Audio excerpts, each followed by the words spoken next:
There's a lot of respect for whales in the whale watching industry and admiration, and I think that a lot of the criticism comes from people who haven't really been out, because I think it would change people's minds a lot. Oh, wow.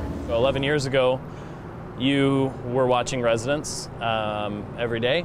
Well, pretty much every day, and that was on the west side of San Juan Island. The residents were coming in, they were feeding on salmon. It was very, very common.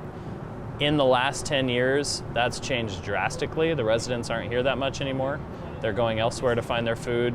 So this year it's increased to a 300-yard parallel viewing distance, so you're trying to stay farther away. We're limiting boats on scene.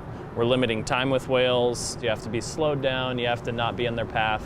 Each species of whale has different regulations. Transients are 200 yards, humpbacks are 100 yards, and so it kind of depends on what you're looking at.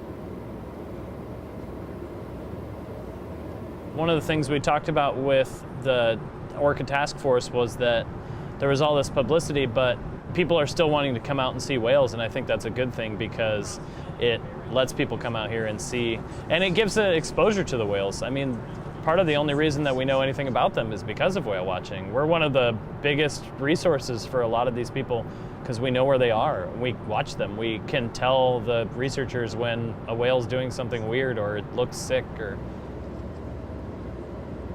everyone has the right to their opinion, but I definitely think if I could encourage people who criticize whale watching, who see it as this negative thing, I do encourage them to come out, with us or with any of the companies and see it from a different light, because I think people would be surprised.